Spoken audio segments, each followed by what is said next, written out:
Hello, everyone. Welcome to a special edition of the Coach's Corner. I'm Chris Cox, and like I said, today we have a special show for you as I'm going to be joined by a couple of special guests as we talk about the future of the Potawatomi Fire. So with all that said, let's go ahead and get this thing underway. First guest today is the general manager of the Potawatomi Fire, David Qualls. David, thanks for joining me today. Glad to be here, Chris. It's a special time for the Fire. We've all kind of been working under the assumption that the Fire were coming back for year two, but now it's safe to say it's officially coming back. The Fire are back for a second year. We are here. We're ready for 2023. When we talked during our exit interview at the end of the season, you talked a lot about the support from the Shawnee community and really from Potawatomi County as a whole. Now that we're a couple months removed from the season, have you seen that support is still there? Are you still getting people talking about the Fire when you're talking to people around town? Absolutely. People that, I see in town or other events here at the arena, they're like, when's basketball going to start? Mm-hmm. It's not like, are you coming again? When do we start? I think one of the best things that was the other day, there was a large car auction here at the arena, and one of the spectators come up and said, I've got nothing to do. We rolled right out of NBA basketball into the Fire. It's not football season yet. Gosh, I wish we could do something, and where's the Fire start? And of course, social media has always had, people still talking about the Fire. Right. So it's been good. Yes. I was out here for the Citizen Potawatomi Nation Balloon Festival a couple weeks ago, and one thing that I saw just from a few people walking around were people in Fire shirts or Fire hats. And so it really seems like that support really is there. And like you were saying, people are still excited about the Fire. Yes, and not only is it support, it's that sense of pride. This is their team. They're taking an ownership. When you go to a business in town or you go to another ball game or another just community event, somebody's wearing their Potawatomi Fire shirt, they're proud that they're a fan of that team, or otherwise that shirt had never left the closet after they bought it or after the season was over. So that really makes you feel good that you put something together that everybody's embracing. And while everybody's embracing what we put together in year one, obviously the idea is to keep growing this year after year after year. So what are some of the things that you have in mind for year two to grow the Fire brand even more? Well, you can't let it get stagnant. And this year we had a lot of things planned and just didn't have time being a first-year team. Right. We want, and I've visited with some folks, we're going to have more halftime entertainment. Okay. We want some pregame activity that's more than just the kids' Fire zone. I was actually approached by some fans that say, hey, let's have a tailgate party before games. And that's going to be a great thing. We can just set up a hot dog stand out there and people can get together and tailgate for the Fire. Yeah. And it's spring, the weather's going to be good, so that's going to be great. Then we want to get more active in the schools and stuff. We did a lot of community outreach this year, but we want to do more. We want to, obviously, like I said, up the entertainment game. Now, I'm just telling you this, I would love to have a drum corps, just like some of the other teams do. And I think that'd be really cool to have a drum corps to accentuate our dancers and everything else that we have. And that's one thing I'm going to work on with some local band directors, that we could use multiple schools to come together and be our Fire drum corps. You mentioned also the Potawatomi Fire dancers. Obviously, they're a big part of the entertainment factor. The Fire dancers, along with Mo the Fire Wolf, were right up there with a lot of the players, with kids wanting to stay back and take pictures. And so I'm sure you're excited to see what they have in store for next year. I'm super excited about that because it was larger than we had ever dreamed it would be. Yes, we want a mascot. Yes, we want some cheerleaders. I had no idea that the fans were going to embrace it and the kids that quick. I knew when we called Honesty to put it together, Miss Honesty Parks from Dreamcatchers, that it was going to be a first-class production, and we got a first-class production, and the kids just loved it. Those dancers became role models just like our players did, and that was great. One thing that the TBL likes to do is obviously they promote players who go to different leagues, whether it's around the world or the handful of guys that have made it to the NBA. They also promoted one of the Fire girls, Tatum Shelton. She was just recently named one of the newest Thunder girls. So that kind of shows you just the level of dance that we have here at Potawatomi Fire games. Exactly. And we were we were very proud to just be a small part of that. That girl had so much talent and so much personality, and and when she came in and done her interview with you earlier, I told her, I said, we're going to cabbage onto all this press we Yeah. can. She goes, go ahead. She Yeah. said, because it was so much fun. And it's going to be really good to see what happens next year, who next year's star will be. And speaking of Tatum, hopefully we will have a few special events with her throughout the season where she comes on as sort of special contributor. We were talking about that when she and I did that interview together. So hopefully we can keep her kind of in the Fire fold. She wants to be involved. She can't be a Fire girl, obviously, right, but she right. said she was going to come to games, and I told her if she wanted to come and if some other Fire girls could come, we would recognize them and put them over. Mm-hmm. But she's also a journalism communications major. Right. So we may be seeing Tatum Shelton as a sideline reporter during the games. We could. That's still obviously something that we need to work out, but I think it'd make our broadcast, which I'm a little biased. I think our broadcasts are already pretty good, but I think it'd make them even better. Absolutely. I think we have the best broadcast in the league. Now, obviously, while fan experience is very important to TBL games and to Potawatomi Fire games, that fan experience doesn't really do a whole lot if the product on the court isn't top-notch as well. So, David, do you want to tell us why we're really here today in this special Coach's Corner? Well, 2022 was our learning season, our first season. We were very fortunate and had a good season, had a good record for a first-year team. But knowing where we plateaued last year, we knew we had to do better. Mm-hmm. As the general manager, it's my job to go out there and assemble the best talent that we can afford. And we needed some new players that's going to replace the players that we've lost.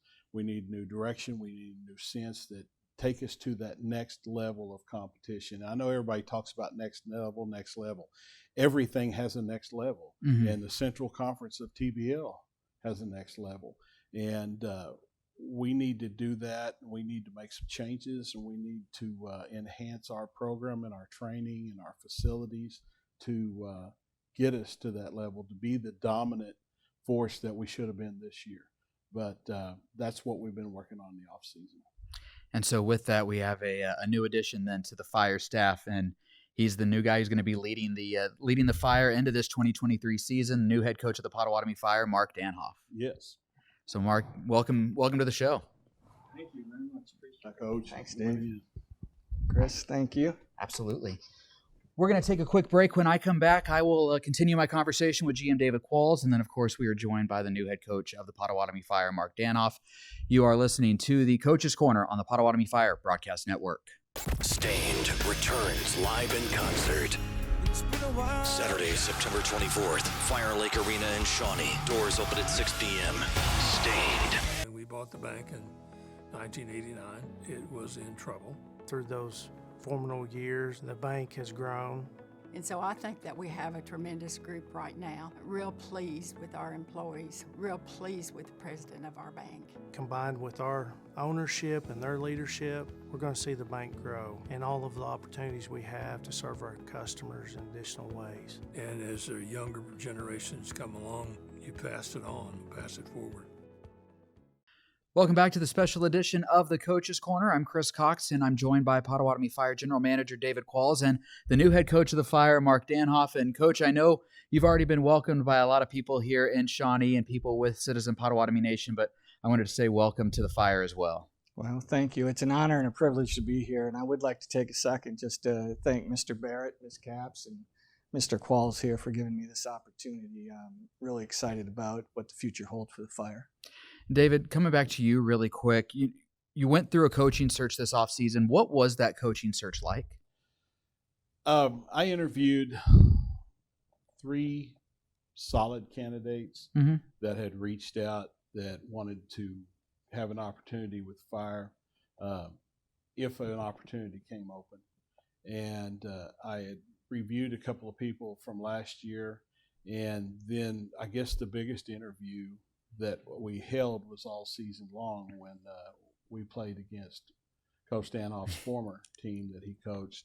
And I was very impressed with the discipline, with the structure and the organization, and knew this fella, he came with the credentials, and basically reached out and saw if there was an interest, and there was, and we started a dialogue from there. You kind of mentioned a couple of things that drew your attention to Coach Danhoff, but what was it after going through that interview process that really made him stand out where you knew, okay, this is the guy for the Fire?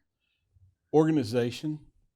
I asked a couple of questions, and it was just like, hold on one second, and opened up his laptop and literally showed me a basketball syllabus. Here's what I teach my players. Here's how what to expect, what not to expect. Here's what I go through in practices throughout the season, each week as things change. And I'm like, okay, this is obviously a college coach, right? And a coach with a lot of structure that will get us to that level we're talking about. The things that we needed more than just raw talent to step above in this league. And more importantly, as the purpose of the league, the things to get these players recognized and noticed a step above too. And that's what basically narrowed the search down to hit the target, acquire. And Coach, coming to you, you led the Enid Outlaws last year. Y'all were 23-6. You won the regular season title in the Central Conference and made it to the conference finals. Why did you decide that this is the right time to move and this is the right place to come to?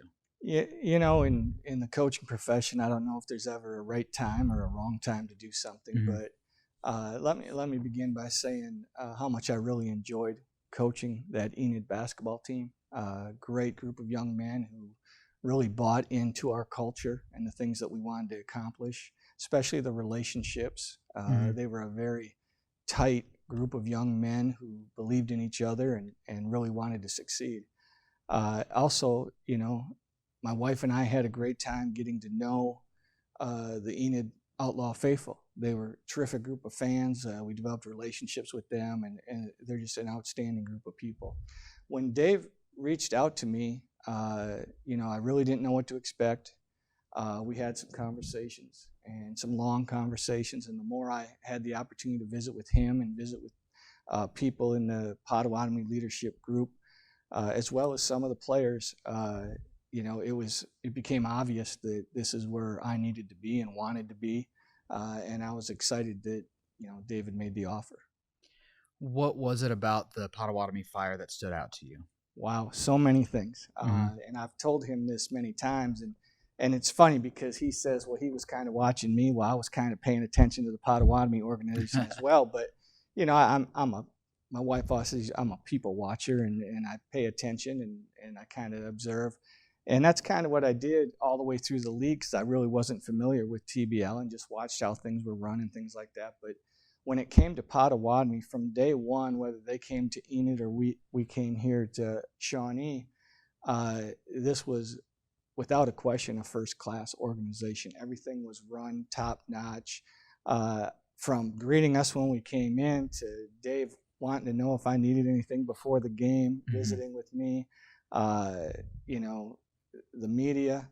And when you go back and look at the media and social media stuff, when you go and look at the dance team, as you talked about earlier, all the marketing that's gone with it, when you have conversations and get to know the players on the team, you knew it was a place where they felt comfortable and were treated well.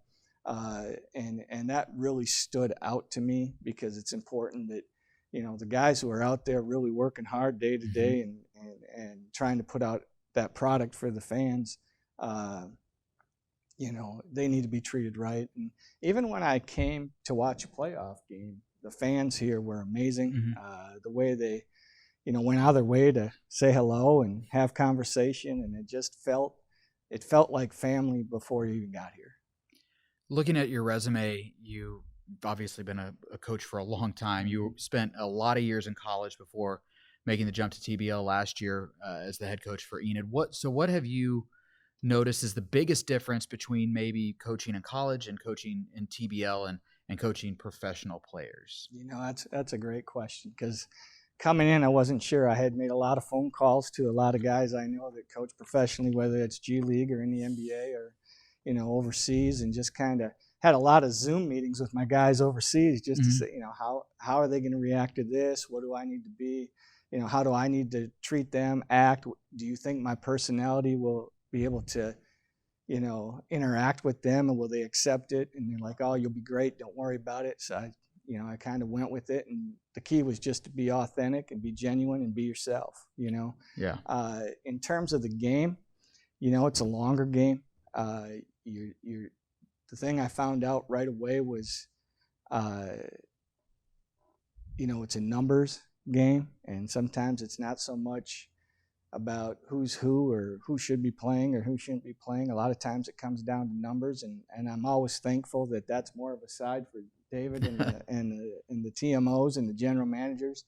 But you learn that you never have too big a lead.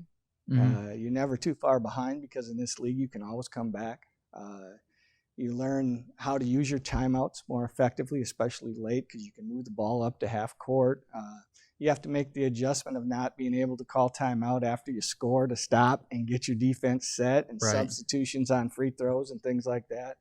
But just little tweaks like that. But overall, you know, basketball's basketball, and you play it the right way, and it doesn't matter what level it is. Good basketball wins every time. You mentioned good basketball and playing the right way. Well, how would you describe your coaching style so you get your guys to play that right way? You know, I'm a little bit different here when you talk about coaching style and philosophies. So I'll kind of answer it in two parts. I am a big relationship guy. So I want to build relationships with my players, and relationships are important in our culture. It won't be just coach-player relationships, but it'll be coach-coach relationships, player-player relationships, and then the coach-player relationships. And there's no real order to that. We all have to get along, get to know each other, and appreciate each other, and understand that we're all sacrificing for each other for the better of the good, you know. We're better together, you know. So relationships are really big for. I think if you have relationships with these young men, you can get more out of them, and they trust you, and they know you care about them. They're willing to go the extra step, the extra 2 steps, the extra mile. Player development is big in my philosophies and coaching style, and investing in them, just like anything else. If you don't invest, you're not going to get much out of it. Right. So you got to really invest, and that means you got to invest your time, you got to invest your knowledge, your wisdom, and your teaching. And in return, they're going to invest back in you. And then you throw our culture on top of that. That's kind of my coaching style. You know, and I know when people ask that question, it's usually about, well, what kind of offense you're going to run and what kind of defense stuff you're going to run. But I like to get that out there first, because there's so much more to this game and to what we're trying to do here in the TBL and here at Potawatomi. We want these guys to achieve all the goals that they set out for themselves. You know, that is where I get my joy, is when one of our players accomplishes something that they want to do and move on and improve and go from there. If you want to talk about style and things like that, first of all, I'm a pretty positive guy. I like to let the guys play with some freedom, but to play to their strengths as much as they can. I think you'll see a fast pace type of game. We're going to get out. We're going to pressure the rim. We're going to be aggressive on defense. You'll see some traps. You'll see some opportunities there. Some things that a lot of teams just don't do.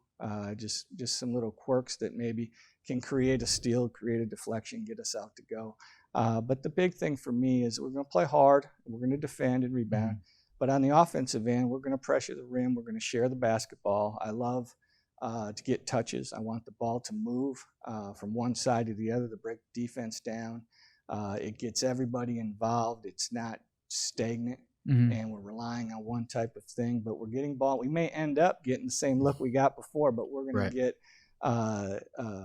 ball touches, player movement, ball movement, defenders moving so we can attack on their rotations and their closeouts, and let them play with that freedom and take their shots. And I like the three ball. I like the fireball. It's a favorite thing of mine. There we go. I really like that. But, you know, we're going to attack that rim and play aggressive and have some fun. That's the key for me. David, when you hear Coach talk about his style and his coaching philosophy, and he starts off talking about relationships, was that something that really stood out to you when you were meeting with him about this position? Absolutely.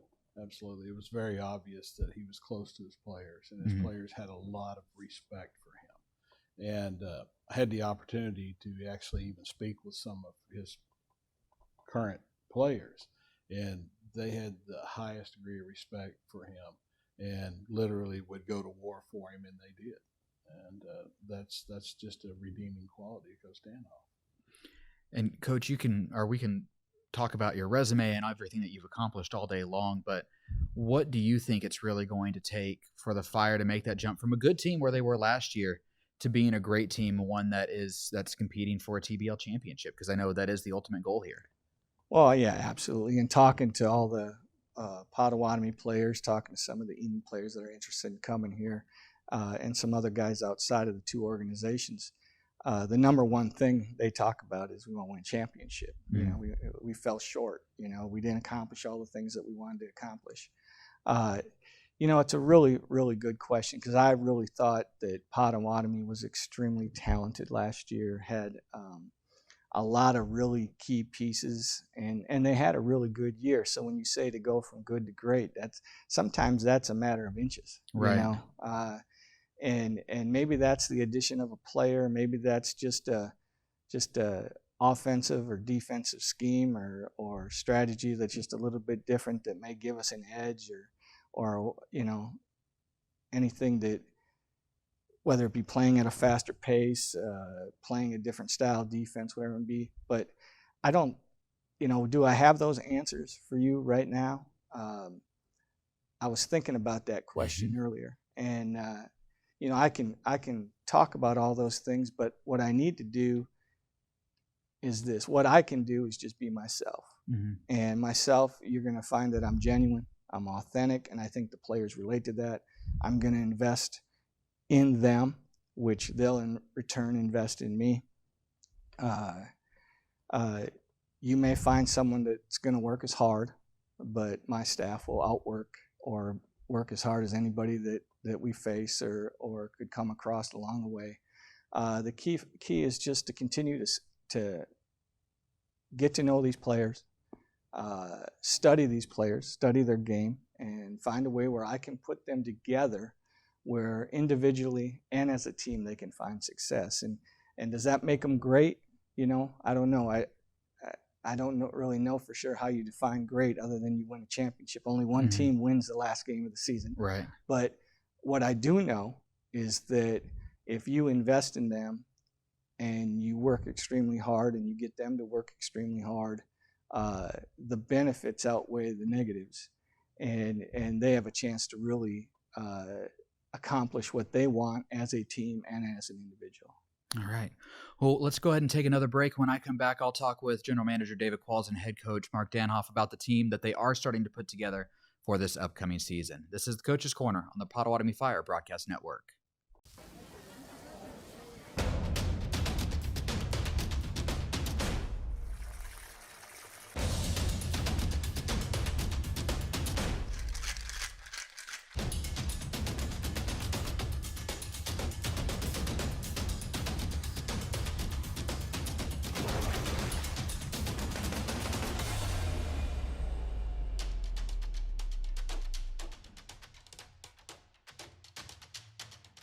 Stained returns live in concert. Saturday, September 24th, Fire Lake Arena in Shawnee. Doors open at 6 p.m. Stained. Welcome back to the Coach's Corner on the Potawatomi Fire Broadcast Network. I'm Chris Cox, and I'm joined by General Manager David Qualls and new Potawatomi Fire Head Coach Mark Danhoff. And guys, as we kind of go into this next segment here of the Coach's Corner, let's talk a little bit about team building. We kind of touched on that a little bit before the break, but you know, obviously a lot of guys for the Fire have expressed interest in coming back. I know some guys from your former club, Enid, have expressed interest in making the move east. What have those, David, we'll start with you, but what have the conversations with current Fire players been like about coming back? Well, I visited with a group of the Fire players that were particularly interested in having back. Obviously, the given person is the league MVP, DESHAWN MUNSON. Right. DESHAWN obviously wants to come back. He's turned down numerous offers from other teams right now to this date that says, no, Potawatomi and Shawnee's my home. And he told me the other day on the phone when I was saying to somebody I'd be back home next week. He said when I said that I meant Shawnee. Shawnee's my home now. That says a lot. Yeah. For DESHAWN MUNSON, it says a lot for the program, but then it says the most for the people of Shawnee, because that's what attracted him here, is they accepted him. You just did a recent interview with DEON LYLE. DEON LYLE has an interest in coming back, and we want DEON back. We've been in conversations with THEO Johnson. Theon's very positive about wanting to come back. Now, they all are looking for a G League or an overseas contract. Right. And that's what we want them to. But the common denominator with all these is if I'm going to play in TBL next year, I want to be back on the fire. And that's been THEO. Tevin Foster, as we're recording this today, Tevin Foster's out here on the court shooting shots in the off season. Tevin Foster, David Godbold has an interest back. Mustafa Traore, same thing. If I'm going to play in TBL, it'll only be for the Potawatomi Fire. So those things are very comforting to hear. It makes you feel good that these guys want to come back, and these guys contributed a lot to the Fire. So I think that's 5 or 6 right there we visited with. I hope I haven't missed somebody. I think that's about it. I think that's a great core of that group. And then we're looking, obviously, to fill that roster with guys to complement these fellows. Coach, when you've been introducing yourself to the Fire players, obviously they knew who you were because the Fire and Enid played 6 times last year. So they were very familiar with who you were. But what conversations have you had with the guys that you didn't know from a coaching standpoint quite yet? Yeah, I mean, I had a feel for all of them, obviously playing, scouting reports, things like that. But one thing I tend to do during warm-ups, or say I like to have conversations with the other team, or just and they've been fantastic. I mean, Munson would come up and talk to me, and Tevin would come up and talk to me, and it's not about anything in general. It's how's it going, things like that. Right. And I've always been impressed with all those guys as we held those conversations. But as I reached out to them, I was really impressed with, their loyalty and commitment to this organization. They, just like David said, if I'm gonna play in the TBL, I'm gonna play with Potawatomi. And Munson said over and over, this is my home.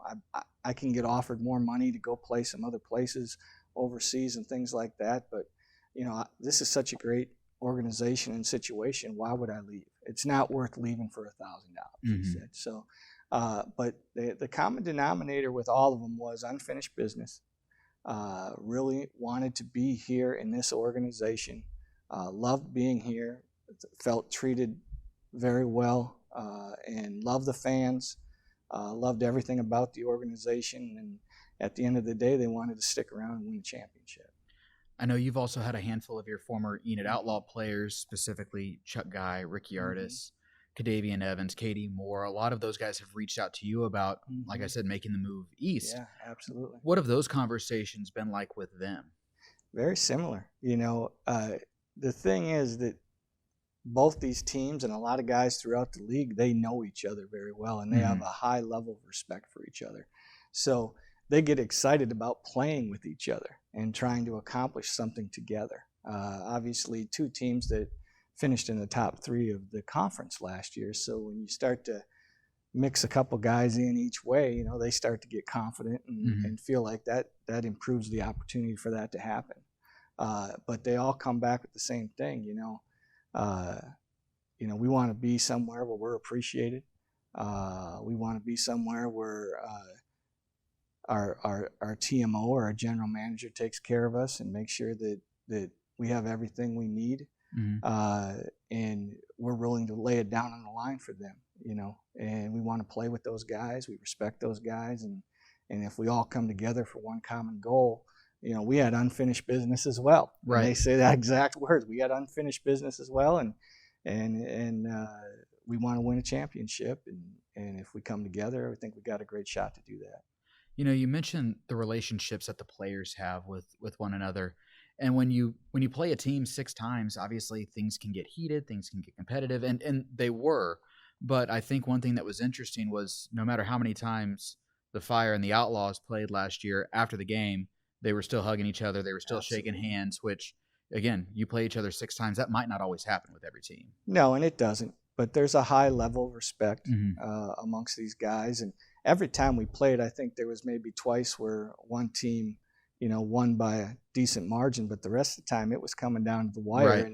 And we knew that both teams were talented, and everybody had to play well and step up to win the game. And it came down to a possession or two every single time. So that level of respect as a player and as an organization between the two, you're exactly right. They were always, even them talking to me after the game or coming up, put their arm around me and, great game, whatever, and even Mr. Qualt's coming over after games. I know there were 2 times here he came over and met me leaving the court and just congratulations, really like the way you guys play and things like that. So that was, there's a mutual respect on both sides.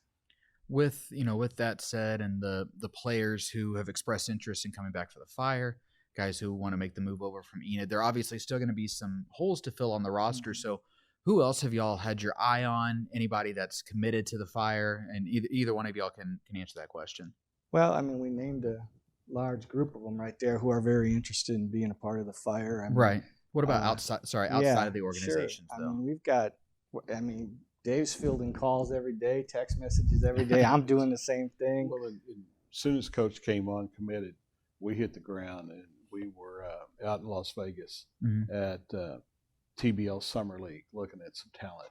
And then we went down to Dallas and watched a couple of large summer tournaments down there that a lot of TBL players were at, but then a lot of just recent college graduates were at, and saw some great talent. And it's been good. And I'm going to veer off of that just one little thing and would talk about the talent of the coach that we've just hired. While we're in Las Vegas at the TBL Summer League, we went to the NBA Summer League games, and we're sitting across the stands. And I look over, and the coach is texting somebody, and he's pointing down and looking, and a coach from the bench of one of the pro teams is looking up, pointing, waving at Coach Danoff, and then an NBA intern comes over and finds out what seats we're in and visits with Coach Danoff. So right then, that was a good presence to know that, he's got connections, and he's got you can't just text a coach on the bench during a summer league game and get his attention if you don't have that clout and that friendship and that relationship. So I knew we were going to be able to recruit. And when you think of recruiting in this league, it's a lot like college ball recruiting. What kind of facilities do you have? The fact that we won the Jim Koch Award for the best managed team in the league says a lot for recruiting. The fact that we have the Fire Lake Arena, and the fact that CPN has the resources that we put this together, and the fact that Shawnee, Oklahoma has embraced this like it has with the fan support. One thing our players tell everybody, and when the coach said these players talk, they do. And, man, you guys got fans.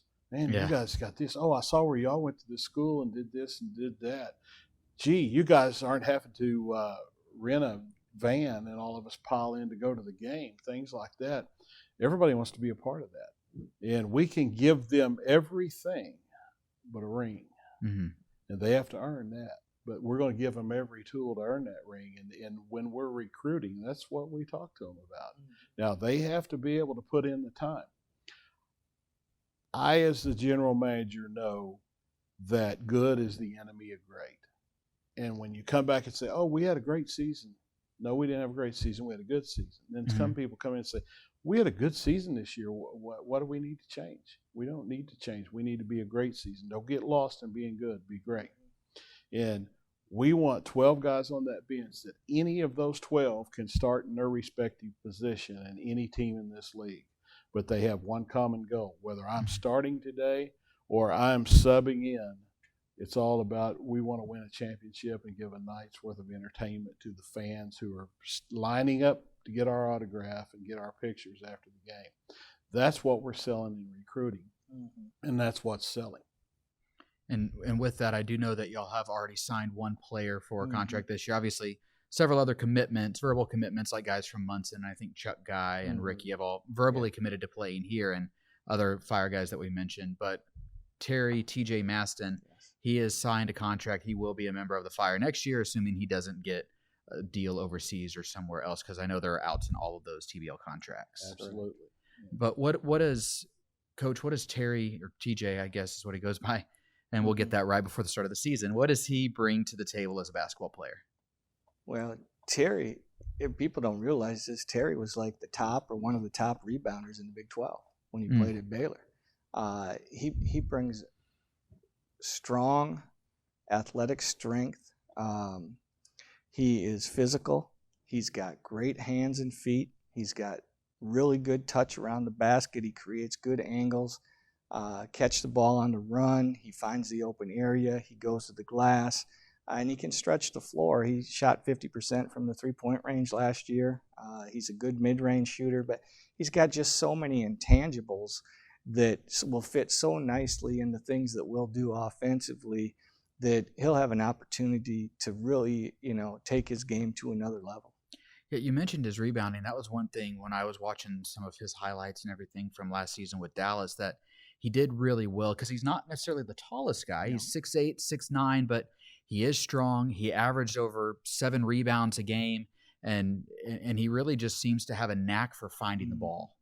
Yeah, he pursues the ball, and great rebounders pursuing the ball outside their area, and that's what he does. He gets the ones that come to him, but he pursues it, he gets it, and then he goes right back up and finishes it. Yeah, and that's what you need. Second chance points. He's similar in some ways in terms of pursuing the ball, like a Ricky Artis was. Of course, Ricky would attack from the perimeter and things like that, but the ball doesn't always come to you. You have to pursue it, and that's what makes you a great rebounder. And you get to see firsthand him have a great game against your Outlaws. And I think it was actually the game that y'all eliminated Dallas. He still put up 51 points and 14 rebounds. He was amazing. He was really good, and we were undersized, and it didn't matter, who we put on. And the guys that guarded him did a really good job and kind of wore down as time went on. But he was really good that night. He got deep position. He caught the ball right at the rim. He created angles for himself. And once that ball started going down, he was going to make shots from everywhere on the floor. And that was where when I heard we had a chance to get involved with him, it was a no-brainer. And he was a guy that we had to pursue and go after and get like we did. When y'all are putting this team together for next year, I was in your office earlier today, Coach, and you have names on your whiteboard of guys of different positions. It probably was close to 20 names that y'all already had, that you already had up there. So are y'all planning on bringing them in for, several practices and kind of seeing how everybody meshes? How are you planning on taking that group of 20 and whittling it down to the league rules of 12? You want that or me? Well, we probably collectively do that. You have to start out with a large group because you can't get everybody that you want. And first of all, outside opportunities are going to come as well. And so those are the things that we focus on. I'll let the coach expand on how he's going to decide who's going to be on his team or not. My job is to recruit them and help him recruit them and sell the organization. And his job is to determine if they have the athletic talent to do what it takes. Well, you saw that board, and you're right. And I even said there's a few people we didn't have up there yet. But everybody on that board was more than good enough to be on the Fire next year. I think I went through and I shared it with Dave that there was 18 people, 18 players on the list, and 7 of them averaged more than 20 points a game last year, and then 6 more averaged between 15 and 20, and then the rest either did something that was special to what they did, or maybe they only played a partial season because they went overseas or things like that. So everybody on that board is talented and brings something new to the table and something that we can use. And now it's just a matter of, will they be around to play in the TBL? Will they be overseas? Will they be in the G League? Where will they be?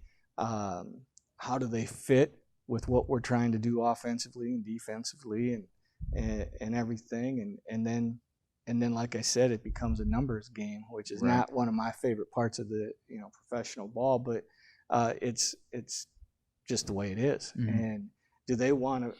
This is what I say to Dave all the time. So when you get to 10, 11, 12, if that's where they're sitting in the rotation or in their roles, they've got to be very special. Mm-hmm. Because maybe their minutes aren't going to be what everybody else's minutes are. Maybe their role's not going to be exactly what they want it to be. But yet they have to be willing to sacrifice, and they have to be willing to do the things that are necessary for the team to be successful. And yet if they do that, they're going to get their opportunities as well, and they're going to get the things that they want out of being with the Fire.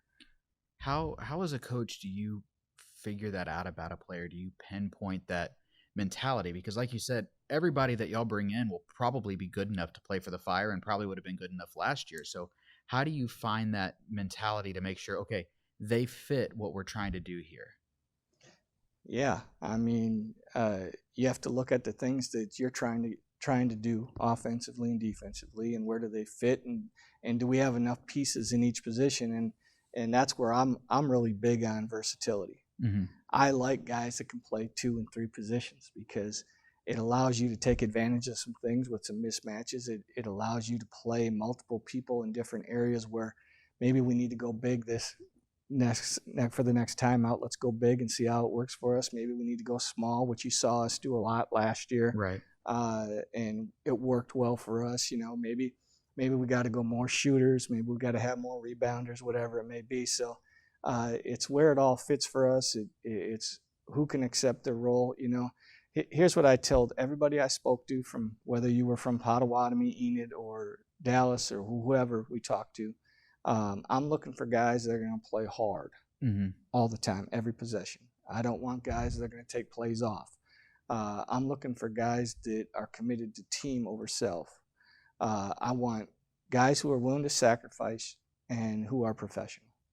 And those are the things I'm looking for. And if you can bring those things to the table, you got a great shot of being a part of the Fire. So what's the next step? And again, this is a question for both of y'all. What's the next step in putting this team together? Obviously, we're still several months away from the start of the season, but what's that next step that's going to happen? Well, one important factor that, guys that are willing to put team over self, let me just say this first and foremost. DESHAWN MUNSON has been the first one to say, let's put together a team that can play. Let's Mm-hmm. put together a team that can win this thing. I don't want to be Mr. Triple-Double every night to carry a team when we're slow or when we're not slow. And, he needs to get off the court too. Right. Not everyone can play 48 minutes straight. I watched Chuck Guy and Ricky Artis play 48 minutes straight in the playoffs without never missing a minute on the clock or a second on the clock, with that kind of stamina and determination. That's what we're looking for. You talked about that list on the coach's whiteboard. That list is going to change. Yeah. I mean, and we'll be at a TBL combine here shortly in Dallas. We also know we have the TBL draft coming up. We probably have not even met one of the next starters in the Potawatomi Fire. We don't know that. But we're working with the talent pool that's there, and there's a very capable talent pool out there. It's just like any other team. And I know they're all working vigorously to recruit the best players too. And so we haven't stopped, I guess, to say there. And going forward, we're still looking. And we'll be looking until the final roster date. All right. Well, just kind of final question for each of y'all, and Coach, we'll start with you. What are your expectations for this coming season, your first season with the Potawatomi Fire? It's kind of funny because I was thinking about that the other day, and I didn't really know what expectations I had a year ago. And once I got in the gym with the young men that played for us, you could see those expectations grow. I know they believed in it from day one, but I had to get to know them. I had to develop relationships with them, had to invest in them and find out who they were really deep down. And they're an amazing group with a very together group, and they did some amazing things together. That's what we're going to try to do here. So expectations here for me are that we are going to have high level relationships. We are going to work hard every day and outwork people every day.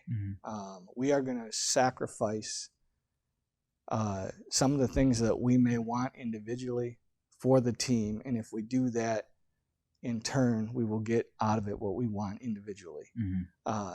Obviously, I could stand here and say, well, my expectations are to win a championship. Right. And do I want to win a championship? Absolutely. Do the guys want to win a championship? Absolutely. Yeah. Winning championships are not easy.